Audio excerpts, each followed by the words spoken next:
Hi guys! Thank you for joining us today on the show Are You With The DJ? Unfortunately, Daisy JD isn't able to be with us today. So as the messy girl that I am and the spontaneous girl that I am, I was like, I'm just going to look in the contact books and call up a fellow icon, Naomi Dawes. I'm so excited. Yeah, real. So join us for the next hour. It's given two iconic redheads are gonna talk shit. We're gonna break down a bunch of topics and we're gonna give it to them. We're gonna spill the tea. We're gonna give it to them. We're gonna give the vibes. So, should we introduce ourselves? Yes. Do you want to go first? Okay. You go first. So I'm Naomi Dawes, local singer, songwriter, producer. I have my own radio show on a radio station we won't mention.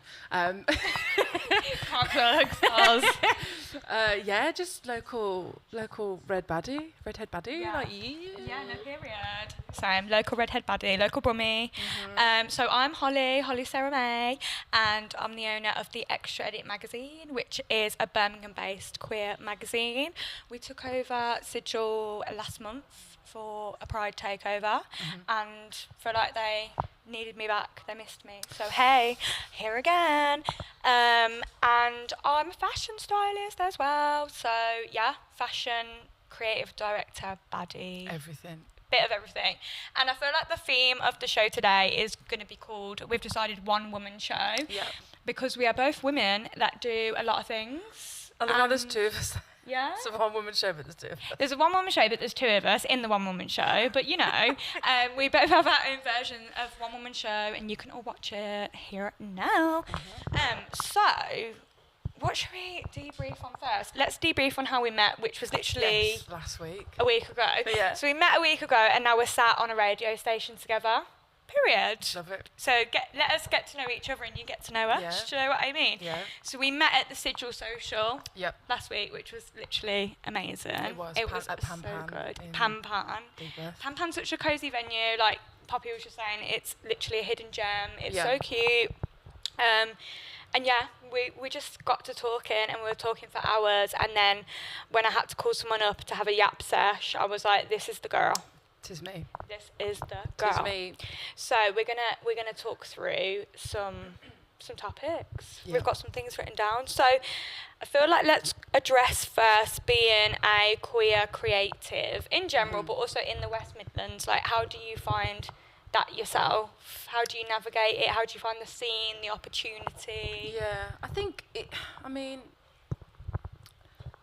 it's definitely got challenges. I think it can be, it's amazing because I feel like when you've got your community and, like, you know, meeting yourself last week and people we were talking to, you could, I feel like you always kind of are able to find a little community wherever you go. But I think, I just don't think the opportunities are there. And I watched the set that you did for Pride because my friend Alsan performed. And I just think things like that are so needed. It's just, I feel like we really need to, you know, if we have a platform, put people onto it, you know, like with my radio show, making sure that I am as diverse as possible, you know. 100%. And I feel like in the Midlands, the only spaces we kind of have had historically for a long time for queer folk have been drinking spaces, clubs, bars, pubs, and actually there's actually a rapid decline at the moment going on with those. So then where does that actually leave queer people in the Midlands? Like, where does that leave us? How do we socialise, like, in this age of social media and things like that? Where do we find that? So actually being queer and finding those creative spaces is so important. And I feel like that's when you come to things like Sigil, Extra, and you've got amazing events like Messy Global, you've got Fruit Punch Brum. Honestly, there's so many collectives there, but I think you really have to look for them, like desperately search. Don't think it's so outright. It's more, why is queer still so niche? Like, why are we not mainstream yet? Like, you know what I mean? Yeah, I feel like it's still quite underground, but I do feel like we're all, because talking to Shay from Fruit Punch, meeting them earlier in the year and just having chats at events and that, we're all, I think, kind of sick and tired of not not feeling like we have a space, or that the space is specifically, oh, that's your little section there and that's where you're staying. Yeah. I think that we're all kind of sick of that, so we're all trying to create things.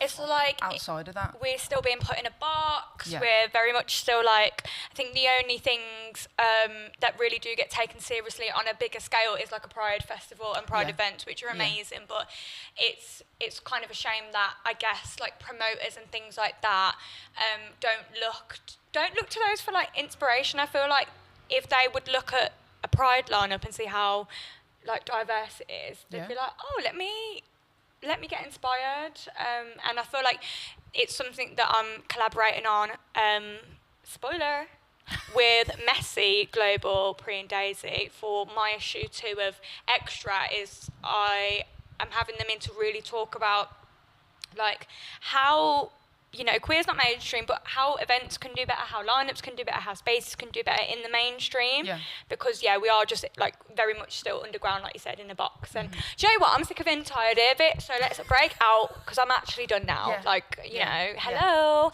Yeah. So that's just, like, I guess a bit of a start.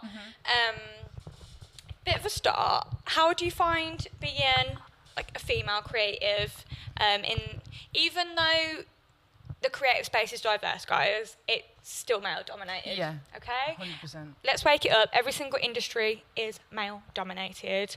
Yeah. So how do you find that personally? It is hard. It's funny because when I was younger, I didn't feel like I noticed it as much. Yeah, I hear that. But now that I feel like as time has gone by and the deeper I get into my career, there's things that I didn't realise at the time where I was like, oh, that's because I was... It's like the duh moment. Hello, duh. Yeah, of course. That's why I wasn't taken seriously, or even I was talking to someone. I went out for like a little party yesterday, and I was talking. Respect for coming in hungover. Honestly, hungover. Respect. Oh, honestly, I wouldn't be here. I wouldn't be here. Sorry, no. I would have said no. Sorry. Love that. Yeah, I'm surprised I'm here, to be fair, but I had to. You gave me the call, and I was here. I came along. But I was talking to like a female presenter, and that she had they were doing like a festival yesterday, and it was female presenter, male presenter, and the male older sound engineer just came up to her and gave her like a 5-minute lecture on how to use a mic stand. Oh. And she's been doing radio for like at least 10 years. Oh, and it's just a decade. Are we still doing that? Why are we? Yeah. And then the male presenter is just assume that he knows what he's doing. Yeah, ill. It's consistently little things that it's just mansplaining. Yeah, mansplaining. Exactly. And then also because I create all my own music, produce it, everything.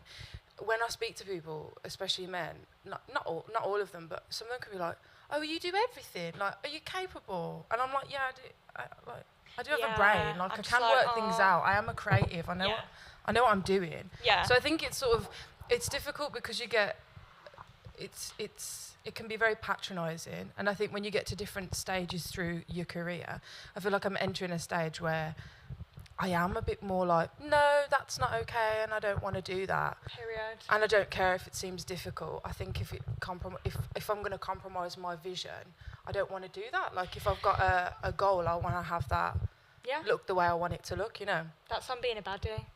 That's on being a self-aware baddie. No, I feel that. Even when I've been shooting Extra, I'll have, like, people be like, "Oh, you're the owner." Yeah, I am. Like, what's the O about? Hello. Yeah. It's interesting. I think the biggest takeaway I always like to preach about is you've got to make your own opportunity. You can't wait for people to give them to you. And I feel that with minority groups, and so, you know, it extends to every community of, you've got to just do it yourself. You've got to kick down the doors. And so when I was studying at BCU a few years ago, I was doing a fashion degree. Did they teach me anything? No shade. I don't even know if they did. I was like, do you know what? I'm just going to go out and do it myself. Emailed my lecturer, bye, sorry, not coming in today. Find me in the studio if you want to see me. Barely passed, but do I care? my portfolio was slapping. I just feel like everything nowadays, you've just got to kick the doors down, especially when you're working class. And so speaking for myself, I'm working class, neurodivergent, queer and female. So when you do look into perspective and you're at uni or you're at, you're in these systems or you're in these scholarships or you're in these pathways and you're looking at your counterparts who literally don't even, wouldn't even think that they'd have to kick a door down because it's just open for them straight away. Yeah. So I think that's so important. And my biggest advice to everyone is, whatever you do, fuck LinkedIn. LinkedIn shit, sorry. Fuck it. LinkedIn slander for life. It's fucking crap. Get yourself on Instagram and start spamming and show everyone and tell them. When I was like, I want to be a fashion stylist and I want to work with big brands, I want to be a stylist, I was like, right, okay, how am I going to do this? I'm just going to go on Instagram and tell everyone that I already am. Mm-hmm. Manifest it. Yep. And then fake I was it just till you like, make it. oh yeah, everyone believes that I am now, I guess I am. Mm-hmm. Do I have the qualification for it?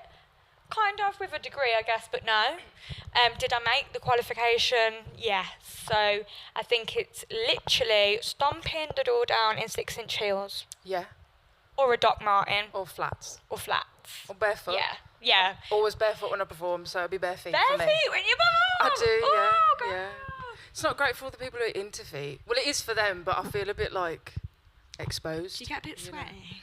No, to be fair, no. But it's just, I feel very grounded. I don't really like shoes in general, but when I perform, if I have bare feet, I feel like I can just get into my body. Like a whimsical fairy, like floating around the stage. Yeah. How did you get into music? Tell the people. I feel like everyone says it, but just from birth, like, it was just meant to be. I loved it. My parents slightly older, so I grew up with older music, but like a variety of all sorts of music. And I think, I always wanted to be a drummer. Okay. I always wanted to be a drummer. I didn't expect you to say that. Really? Yeah, I was just like, I always wanted to be a drummer. And I started to learn how to like play. Loved singing as well. But then I started being like picked for solos out of the choir. And then that sort of took off really. But I really think that like the drumming and like learning that instrument really helps with my production and all of that as like a bass. Nice. So you'll always find that I'll have weird instruments through my songs. I might not even have like what guitar or piano. It's synthy, but there'll always be like heavy drums in there. But yeah, and then I've just literally done it ever since. I went to college for it. Got, again, like you, I feel like it gave me experience, but it didn't really give me anything. Yeah. Just like they'd make us go and perform live in different venues, and that was amazing. So we had to be in bands, so all of that was really useful. And then I was in and out of bands for a bit, and then people just are really hard to get into one room. They don't want to commit, especially if it's not their thing. Yeah. It's not for them. So then I just was like, fuck it, I'm gonna go solo. Yeah, you can't drag them by the hair. No. So. And that's it. Ever since, I've just allowed myself to develop producer and self-taught the whole way through, really. What would you say to someone who wants to get into producing, songwriting, singing? Like, how would you advise them to start if they were, thinking, that's something I've got a taste for? I think just throw yourself into it. With anything, I think start on really basic. If you want to produce, start on some basic equipment. Don't go out and get everything. Yeah. And then 2 weeks later, you're like, not for me. Yeah, because I've known so many people who've like done that, and then so I think cutting your teeth on stuff that's absolutely trash, because getting to know your way around it. I still use GarageBand, but like I'd say that, and then writing wise, I really like pen and paper. I don't do it as much now, but maybe just having a pen and paper with you all the time. Any ideas, write them down. But like, I would say approach it all like it's a 9-to-5 job. Yeah. Get Put up, you all into set it. the intention. I do find it hard because it's like, for me, 10 p.m. hits and I'm just, something happens. My creative, I don't know, wolf comes out, sees the moon, starts creating. Night time is a bit. It's the best time. It's a bit fiery. It is to get creative about it. Yeah. So I think even if it isn't 9 to 5 hours, approach it, set your intentions, get up, I'm going to do this today. What am I going to do today that's going to help me out tomorrow? And just bit by bit, get into it, go to open mic nights, get out into the community, meet people. Yeah. People you can sit in on their, like sessions, making beats. Watch them, what do they do? Yeah. Singers, what do you like? YouTube's great. I learned everything about production off YouTube. Did you? I didn't know anything. Love that. No, I feel like that was with me as well. I like just tried and tested it, and I'll look back at photo shoots I did, and I'm like, that is trash. What the hell was I thinking? But that's the beauty of growth in being a creative. Actually, is like thinking like that was trash now, but this is cunt. That should how it always be though. Like your next thing should be better than your last thing. Everything that you do, you should look back at and try and learn from. Yeah. What do I want to improve? What, like, if it's a song, what about the song do I think I could do better next time? Is it the vocal? Is it the production? Is it this? Is it that? I think all of that is really, I think it's really important. Just get out there and fucking do it. Yeah. Show up.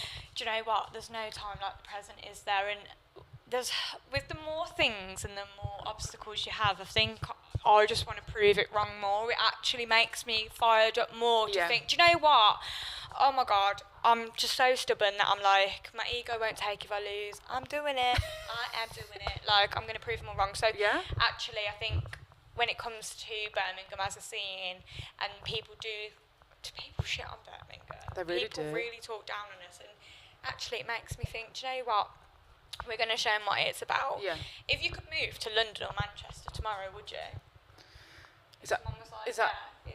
Would you? Like, one-way ticket, dream house, go, London. It's hard. That's a hard question because I think that access in both cities is a lot more than it is here. Yeah. But there's just, I feel like there's some, especially this year, I sort of had a bit of a break from music, came back in 2024. Okay. So the past few years, I've been like watching the scene and everything. This year, I really feel like things are just, everyone seems to be turning everything up. Everyone's trying to set their own thing up, do their own, and I feel like there is something bubbling in Brum. There's a bit of a burning desire at the moment, yeah. I feel like we're taking a bit of a strike. Yeah. We're all a bit like, we're here, we want to be heard, we want to be seen, and I think we're almost just getting each other to recognise each other instead of waiting for these big companies to recognise us, or waiting to get on these platforms and applying for these jobs that you're never going to get because 100 people already are, and they don't even look at your CV because it's going through an AI system that literally a human doesn't even see it anymore. So I think, the 0121 scene is burning to be seen, and I don't think we're gonna, sit down quietly anymore. No. I think that's very much what it is, and I think maybe it's a thing of like, we need to just put our heads together. Yeah. Like, we need to put them together and sort of break down the doors as a city. Yeah. And just earn the respect that we should have had a long time ago. Yeah, definitely. Long time. Definitely. I think as well though, we're all building community, and I think that's what we have.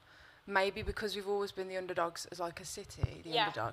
I feel like we're all starting to build our community, and having that, and then as things move up and we propel forward, that's sort of going to be the best, like, foundations for the whole scene in different genres or whatever it is, Underdog is the word for Birmingham, actually. That is genuinely how I would sum it up. You can tell when you go to events and things in different cities, or you go to a brand pop-up, or you go and work on a project, you can tell they're in it for the reputation, the money, the ego, they're in it for the image. I feel like when you're here in Birmingham, and you can just feel that you're in your roots, and it's gritty and it's not so polished, it's not so premium. That feels so real though. It does. Like, literally, I'd rather that any day of the week. I'd rather just feel like it was actually earned. Yeah. Do you know what I mean? Than just given. Feel like this has been built. It's been built with blood, sweat and tears. Yeah. And I think that's why people are recognising these collectives and communities more, because they want to be part of it themselves. And there's a culture now where brands or collectives, events, communities, etc., whatever you want to call it, we had a shift from polished images to, I think they realised that consumers love to see the behind the scenes. Yeah. consumers want to feel like they're part of it. They want to feel part of it. They want to see how you've made it so they can make it themselves. People are yearning for it, and there's this term yearning that's come up this year that I feel, is like on the rise of like people are dying for it. They want to see how it's done. Like they want to prove a point. Period. Why not? Do you know what I mean? Why not? We've all got a point to prove. So, let's talk about the art of being extra. As the extra mother, let's talk about the art of being extra. When I say, if I said to you, "Oh my God, you're so extra," what would that mean to you? What makes you think of that? What makes you think extra? I think we were talking before we came on air. Is that right? Yeah. On stream, into the camera. we were saying earlier. People sort of see that as like a diss and a dig. Like, but I think that for you. If someone says that to me, I think for you. If I'm too much for you, too extra for you. Sorry that I'm not being squished into this little tiny small woman box that you want me to be in. Yeah. I don't really want to be that. So if you want someone that like isn't extra or small or any of that, then if you want someone who's going to be squashed down, go over there and find it. But it's certainly not going to be over here. I think there's actually an art of embracing being too much. Yeah. And I think when it comes to looking at there's so many trends of like, how do I glow up? We've all been there, like TikTok, how do I glow up? How do I become more confident and things like that? And I think for me, I just literally embraced being too much for people and literally just being who I am, being the loudest in the room. Sometimes it can annoy people, but just do it. I don't care. And I think actually I take it as a compliment. I can't lie. And that's why I was like, I'm going to make a brand. If so many people want to tell me that I'm too extra, then I'm going to at least make something of it. So brand some merch, and then they'll be buying the merch. Period. And you're making money off being extra. But I think, when it comes to women as well, like, it's always terms. It's like, you're too overdressed, you overthink, you overdo it, over this, over that, over this, over the top. And that's too much, makeup's too much, clothes, you're not, it's... Yeah. But this vocabulary is used to women. Is it used to men? Maybe sometimes, but I feel like we are put in boxes, and I actually just think this is why I just love being the champion of extra, and I feel like it ties into just being queer and queerness in general, because I guess we all feel like we've got a bit of extra in us, and I think that's where you become your true self and you find your true self lying in it. And I fully agree. I couldn't have said it better myself. Period. I feel like I've got to give it justice, got to big it up. We are in the age of the rebranding. We've in the last couple of years seen a lot of people in the public eye, a lot of the pop girls rebranding and literally changing their whole career, making a career, and just literally blowing up. What do you think of how do you navigate being literally in a world where aesthetic pays the rent, where it's so aesthetic driven, where you can literally just wake up tomorrow and think, oh, I'm just going to be a different version of myself. Yeah. What do you think of it? What do you think of the whole wave of that? Yeah, the art of the rebrand. The era of the rebrand. Well, I feel over the past few years I have rebranded. Okay. Personally.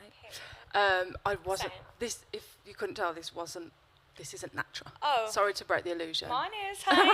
Mine is. Sods. But so I think for me, I think it's important as a creative, so as an artist, I really enjoy breaking down of okay, how do I want to look? Who is the real me? And that is going to come through to my music. So what kind of clothes do I want to wear? How do I want to dress? How do I want to talk?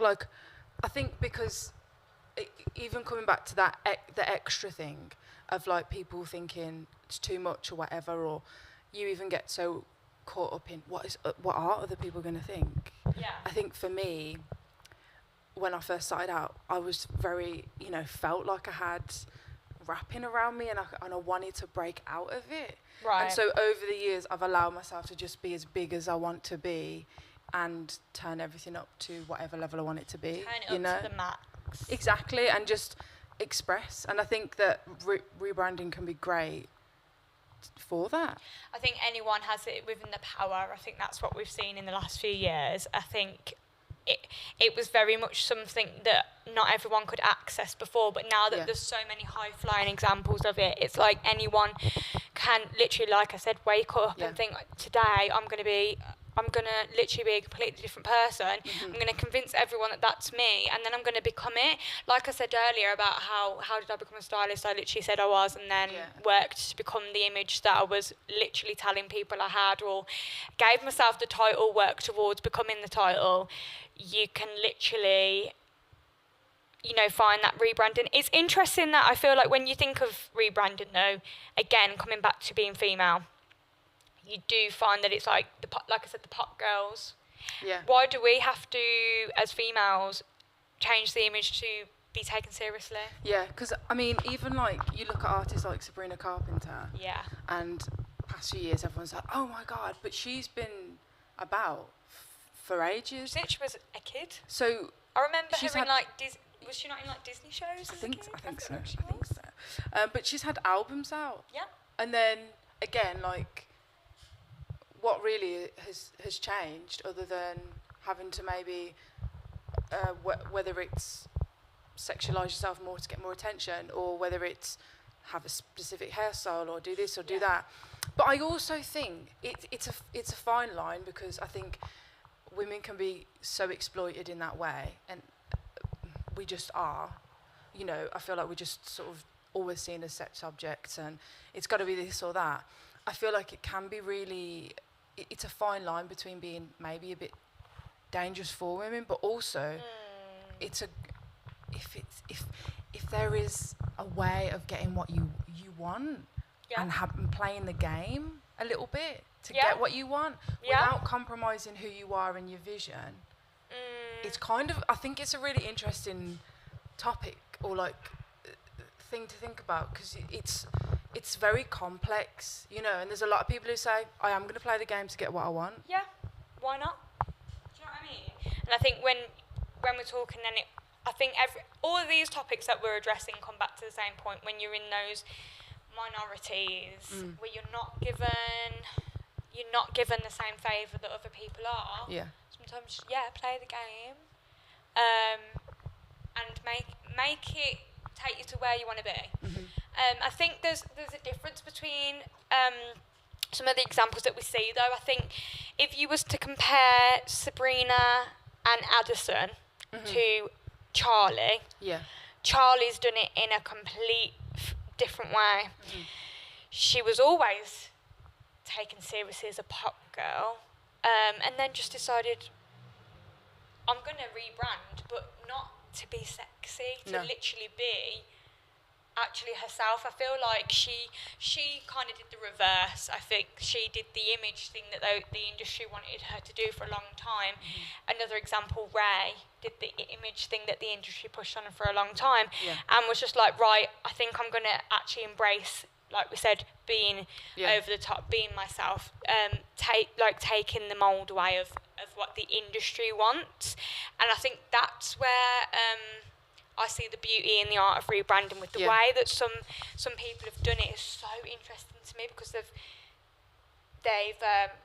peeled back everything that's been layered on them, actually. And that's where the art of the rebrand, I think, that's a healthy example for women. Yeah, I think very healthy example. I think so. To not be so manufactured, and to just go, right, whatever, this is me. I'm done. I'm going to smoke a cigarette in front of the paparazzi. I'm just going to be real. Yeah. I'm not going to be glam. Okay, next topic. What does it mean to be goated? What does it mean to be a goat?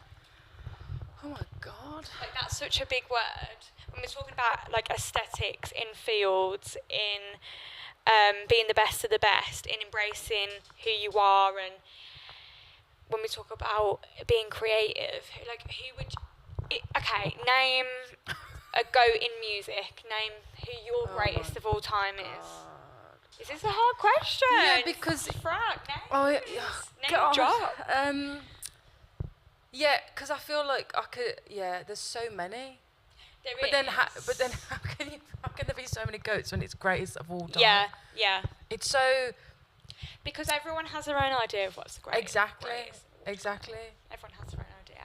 I think it has a different measure based on... Yeah, I think it's your own interpretation of it. Yeah.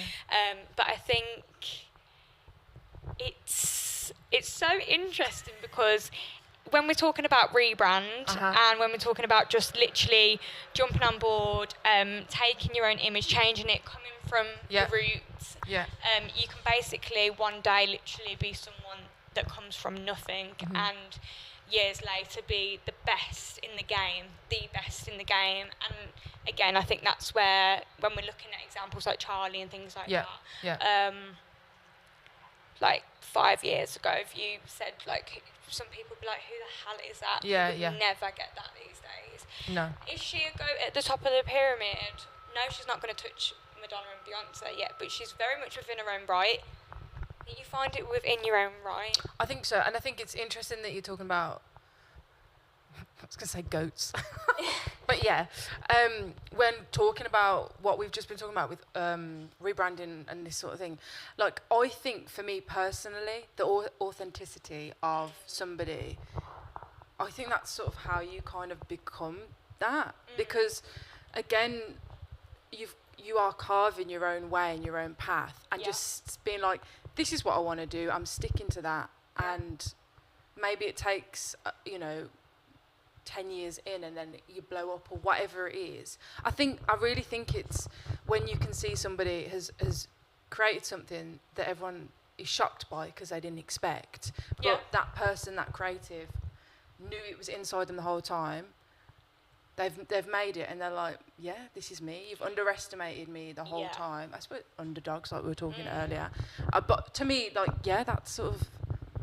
That's what can define that. Yeah, that's what. Yeah, because then you're like, well, duh, I've been literally telling you this the whole time. Have you not been paying attention? Yeah. What's your opinion on building something or becoming creative and, finding your own lane, creating the social media presence, and the difference between friends who support you and friends who... This is it's getting We're getting tea now. Yeah, spicy. Just naming all of our friends that I wouldn't dare. I feel like they'd all kill me. No. They'll kill me.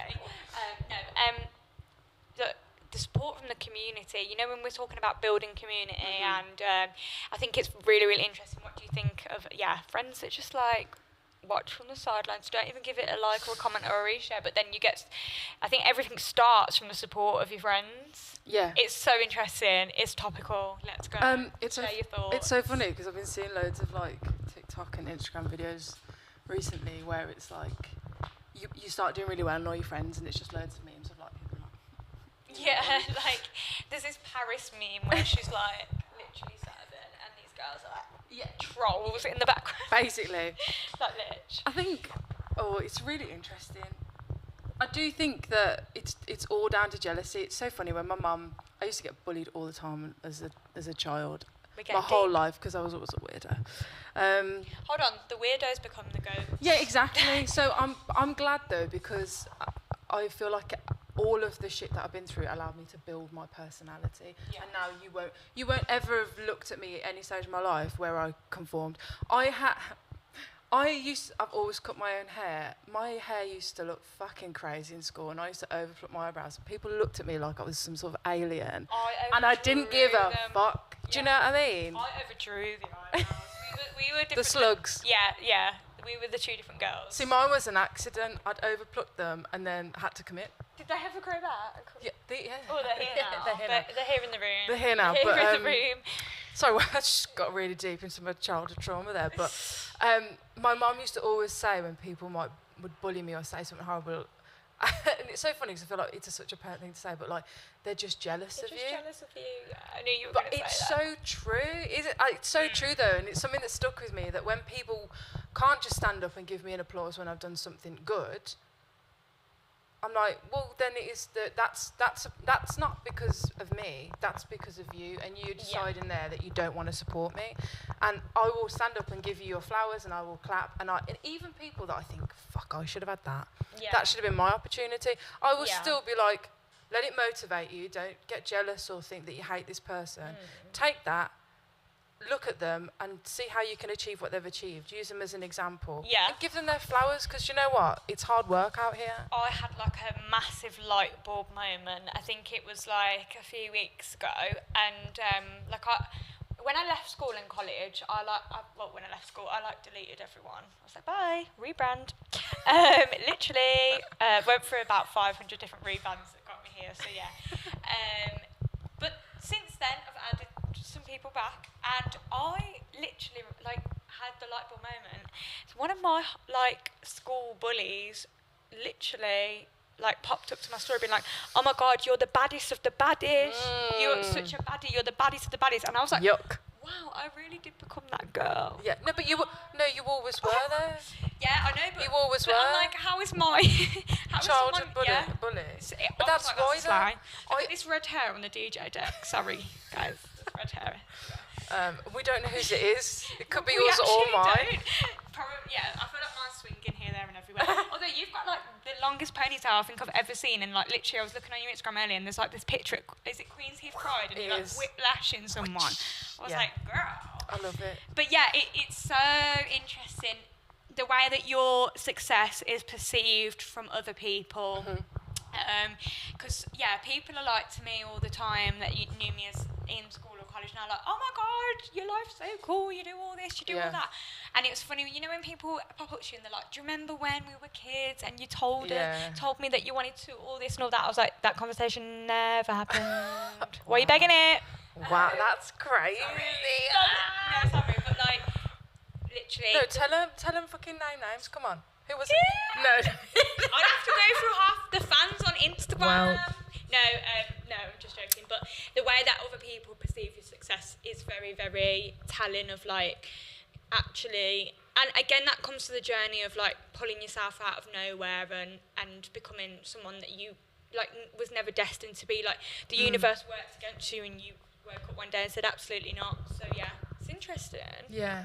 It all merges together every area of it. Yeah, I always think of flowers growing through concrete, and having that struggle of not really having the soil that you need and the water and the light and the air and the space to grow, but you flourish anyway. That's kind of how I see it.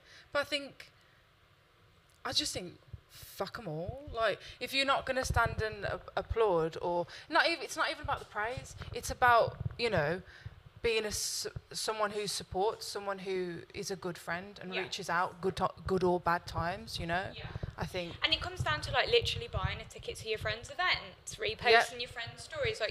You actually can just do tiny small things to support people that are really on their creative pathway. Yeah. Just sharing it. I have a folder on my Instagram, and it's a saved folder that is specifically for, and it's called Supporting Mates. And everyone I know, all the creatives, I will like the post and I will save it to that collection, because it doesn't take a lot. And then I'm not a big commenter, but I do actively try to because and share stuff and talk about stuff, especially on my radio show, talking about live shows and artists and whatever. But I think it doesn't take a lot. That's the free shit that you can do. Oh, it's free. Yeah. Just share Support it. Is free. Support your friends. Do you not want them to succeed at what they are doing? Do you know what I mean? I think with the extra edit in general, it's funny because I feel like I've made a little chosen family through my team. In the first issue, I literally handpicked from the first issue who my team were going to be, and now I found myself as literally a cheerleader in the front row of every show, running after them backstage, getting the glasses of wine, getting the coffee, fixing the going and getting the nail glue, fixing this, getting the outfits. I love that. But we all need that. Yeah, but it's and the whole feeling of a chosen family when you're creative is so important and so essential. What's a chosen family to you? Who are your chosen family? What makes you? Who do you think of when you think of that term? Do you know what?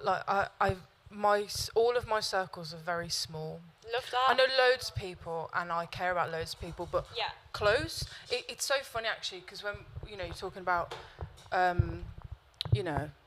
being independent, we do everything. It's very isolating, and I feel like I don't really have.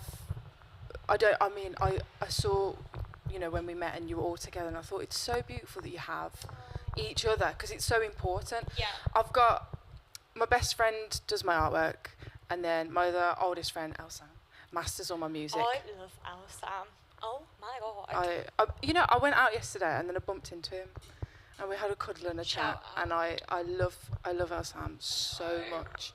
Angel. So cute. Absolute angel. And when he was singing on the show, I was literally stood over there and I was like, I think he's going to blow the fucking roof off. I was like, oh my god, his voice. I was like, amazing. Insane. We went to college together.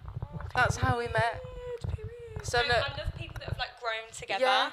Like I always say to my best friend Sav, like we met at the start of uni in Gales, like random night out. And if you was to tell them in 2021 back then that we would be a DJ and a stylist and earn a magazine, they'd be like laughing. Yeah. Like literally, what are you talking about? Like ill? Absolutely not. But like I'd be like, oh no, that's not me. Like imposter syndrome. I would have been like, you're insane. It's funny to look back with like who you've grown with. Yeah. And it's so nice when you grow with people. I think it's an honour. I think it's a blessing. I think I'm gonna get hippie now, but I think life is a blessing. Getting older is a blessing. Life isn't guaranteed. Nothing's guaranteed. And just enjoying life is the key to everything. If you aren't happy, what's the point of you chasing that job that if you fucking hate it and it's not going to make your life quality better? I always think run for the happiness instead of anything else, Yeah. And having those people around you is so important. I think whatever you're going to do, and all of this that we're talking about comes back to being a creative. Everything you do when you start is going to be cringe. Yeah. It's going to be embarrassing to some people. You're going to maybe feel like, oh my God, I can't start that. I really want to do it. But people will... Everything you do, someone's going to find it that way. Mm-hmm. Someone's going to laugh at it. Someone's going to be like, oh, I knew her in school. She thinks she's a model now. Yeah. Or I knew him. He's a rapper, is he? Just do it. I think just go for it, because... Don't care about what anyone else says. Yeah. There's always going to be judge and jury. Yeah. But you make your own verdict. Do you know what I mean? Not to start using metaphors, but, not to start, being Shakespeare, but, literally, boy... Pree's just laughing in the background. Thanks, Pree. Pree's, literally been giggling. But, I think there will always be, cringe in being creative. Yeah. And that's why when we talk about the support of friends and it being free and it being so simple and easy, it means so much to creative people that are on the path for anything. Yeah. If you do have someone in your life, if you're watching now, someone in your life that's just starting out, that's just emerging, I know me and my friends, sorry, I'm just got to sort the hair up. I know me and my... Love it.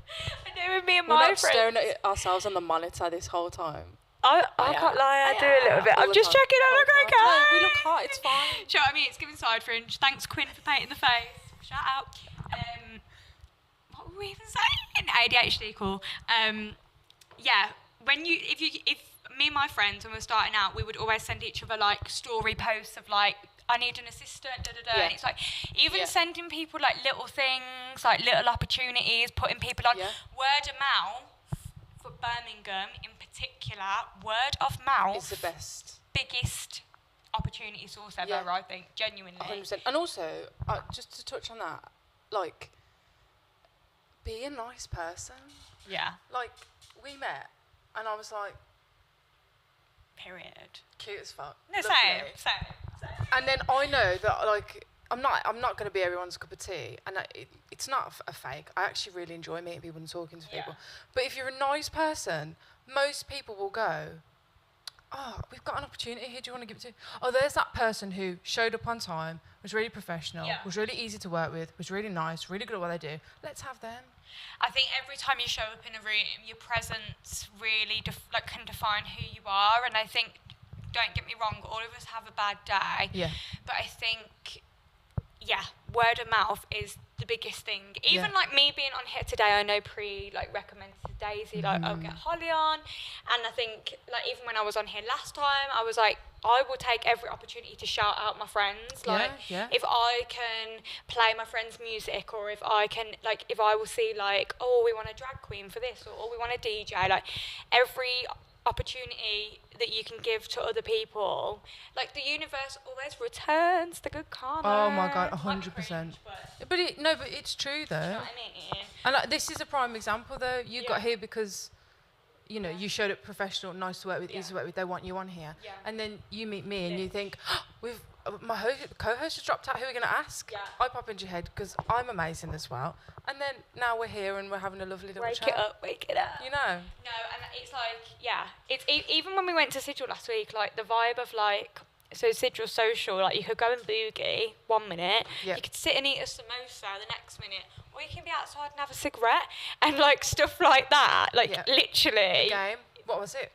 What was the game? Mortal Kombat, Tekken? Mortal Kombat! Oh my God!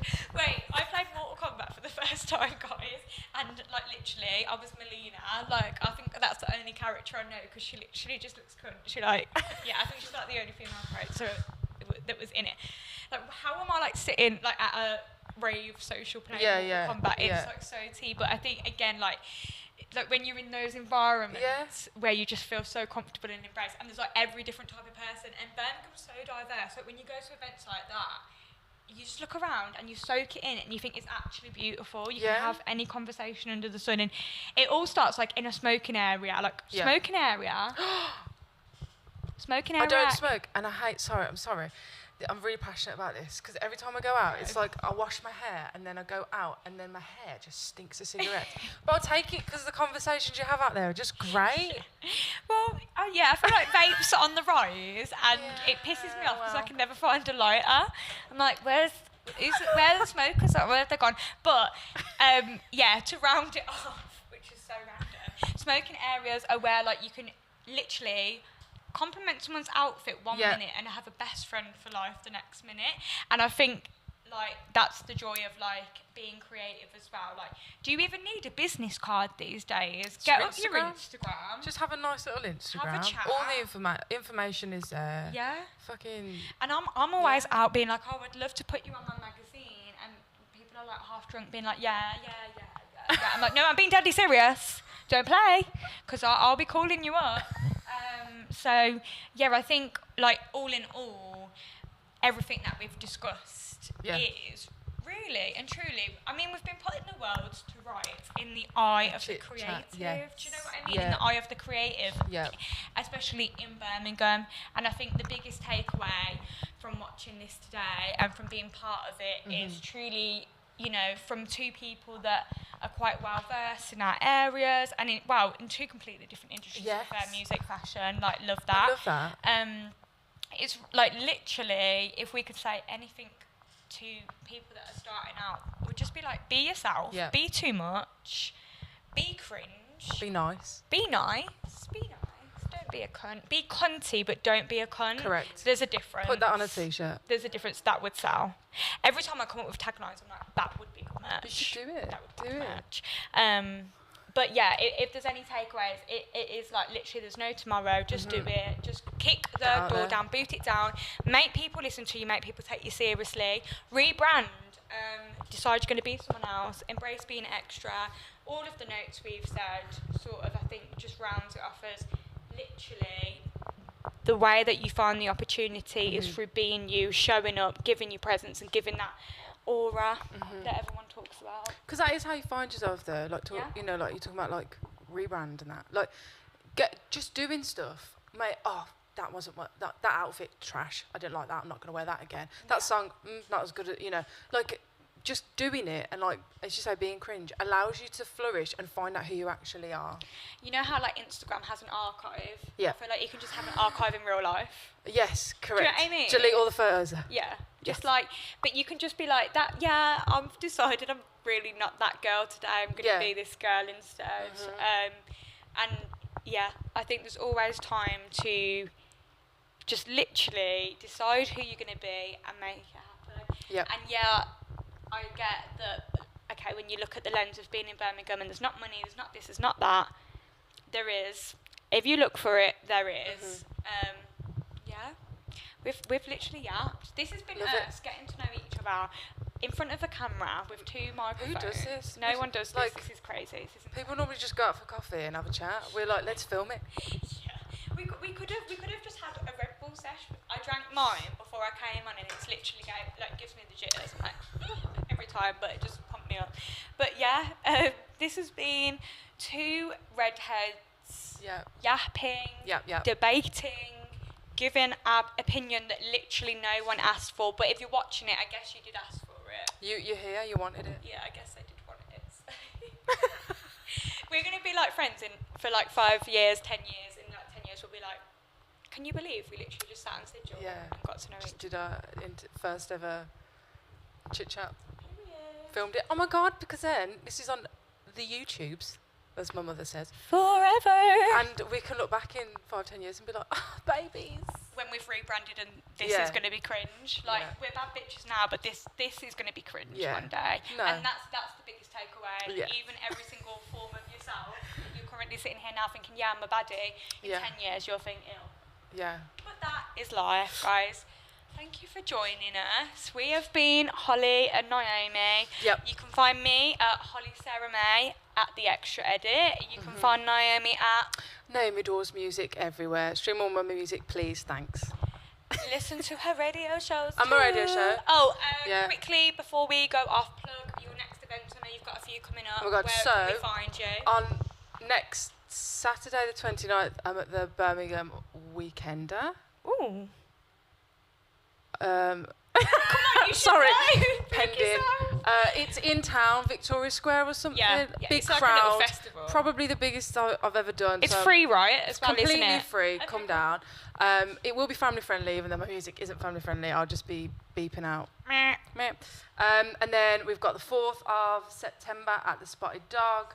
We've got the 23rd of September at the Vic, and then the 25th of October. These dates could be wrong. In somewhere in Moseley. Guys, please refer to social media. Yes.